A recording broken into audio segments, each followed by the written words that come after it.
Assalamualaikum warahmatullahi wabarakatuh. Waalaikumsalam warahmatullahi wabarakatuh. Apa kabar hari ini anak-anak? Baik. Amin. Kita selalu diberikan kesehatan, keselamatan oleh Allah Subhanahu wa taala untuk melanjutkan salah satu tugas dan kewajiban kita sebagai seorang muslim, yaitu thalabul ilmi atau mencari ilmu di madrasah yang kita cintai ini. Sebelum kita melanjutkan pembahasan materi bahasa Indonesia, akan saya absen terlebih dahulu kehadiran siswa hari ini pada jam mapel kedua. Adinda Hidayatul Hawa, Ananda Zafira, Azim Rahmat,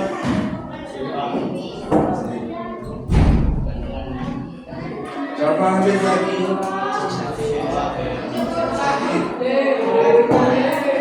Yana Yana Amalia, Fahri Setiawan. Ada Fahri Setiawan? Faris Hasmi, Fazali Agung,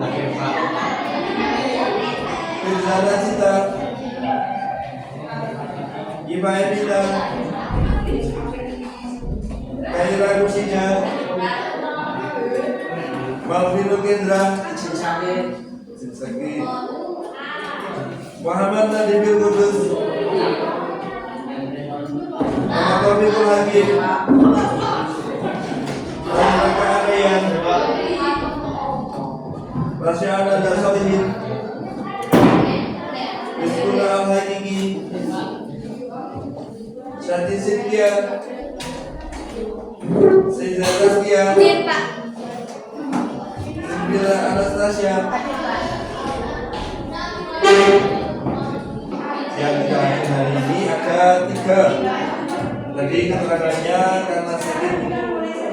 Kita doakan bagi teman-teman kita yang hari ini tidak masuk karena sakit, semoga segera diberikan kesembuhan.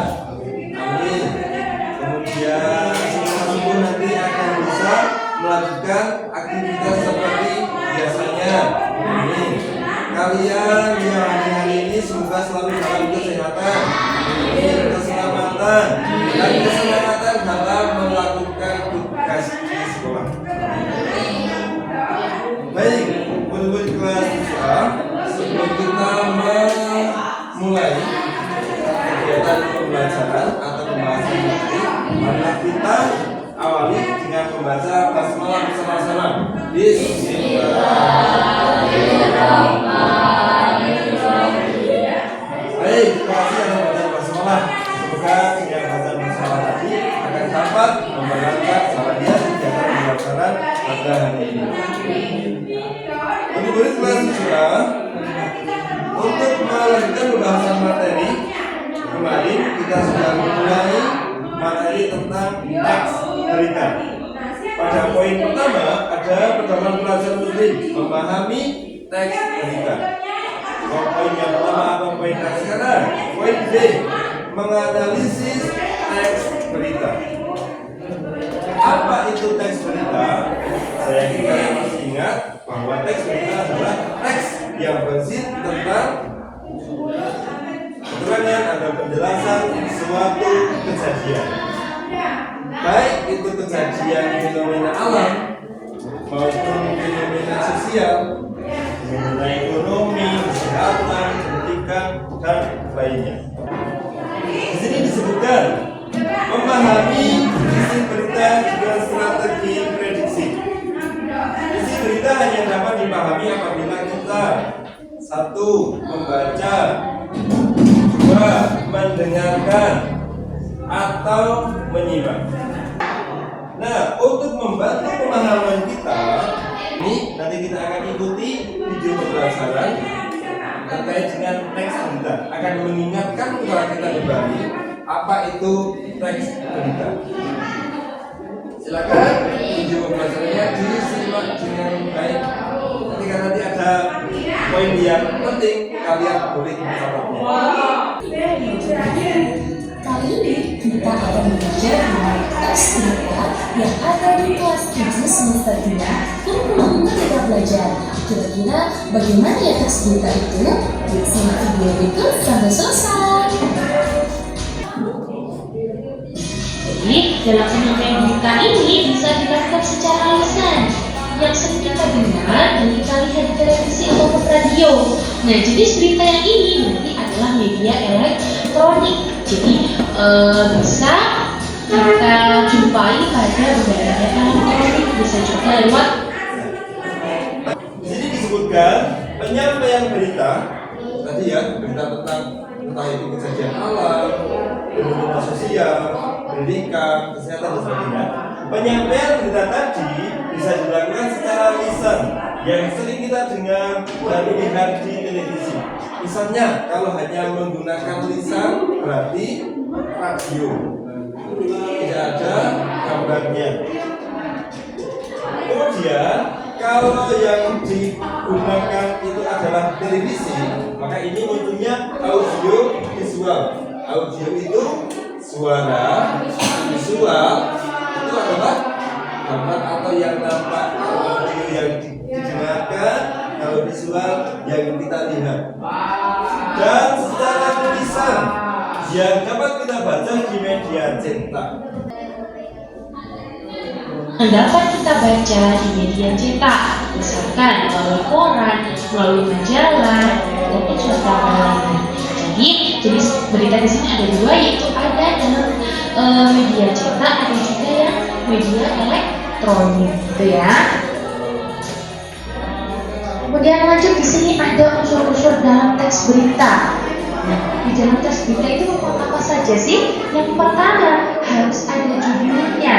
Semua cerita harus ada judulnya, tidak terkecuali dengan teks berita. Jadi setiap teks pasti ada judulnya, ya, tidak terkecuali dengan teks berita ini. Judul berita ini biasanya menggambarkan isi pokok dari berita tersebut. Nah, judul berita ini harus dibuat semenarik mungkin. Supaya apa? Supaya bisa menarik perhatian pembacanya. Ketika kita buat judul yang menarik, otomatis pembaca akan tertarik untuk membaca berita tersebut, gitu ya. Terus yang nomor 2 ada teras berita. Teras berita ini merupakan bagian terpenting karena berisi pokok, ya. Ada isi pokoknya dari peristiwa yang akan diberitahukan, yang disampaikan. Yang mana di sini dalam teras berita itu memuat yang namanya adik simbah. Ada rumus yang namanya adik simbah. Adik simbah ini apa ya? Nah, adik simbah ini memuat itu apa, di mana, kapan, siapa, mengapa, dan bagaimana. Jadi misalkan untuk apanya ya? Berita apa sih yang sedang dibicarakan? Misalkan berita tentang kecelakaan, berita tentang Piala Dunia, seperti itu ya. Di berita apa yang sedang dibicarakan? Kemudian di mana? Di mana sih tempat terjadinya peristiwa tersebut? Nah, otomatis dalam teras berita ini disebutkan di situ. Misalkan di Jalan Anggrek, misalkan gitu ya. Terus kapan? Kapan sih berita tersebut atau peristiwa tersebut itu terjadi? Nah, misalkan hari Jumat siang, tanggal sekian-sekian, seperti itu ya. Terus ada siapa? Siapa di sini adalah pelakunya. Siapa saja pelaku dari peristiwa tersebut? Misalkan Piala Dunia, siapa sih pelakunya? Di situ ada timnas dari berbagai negara, ada juga penyelenggaranya, misalkan FIFA, gitu ya. Terus mengapa sih diadakan Piala Dunia itu? Alasan terjadinya peristiwa tersebut. Nah, di sini adalah tentang pertanyaan mengapa. Dan yang terakhir adalah bagaimana. Bagaimana ini menjelaskan tentang urutan terjadinya peristiwa tersebut. Bagaimana peristiwa tersebut bisa terjadi. Bagaimana bisa terjadi kebakaran. Nah, untuk isi berita ini merupakan dalam menyusun sebuah teks. Pasti ada agar pembaca tidak kebingungan. Ya.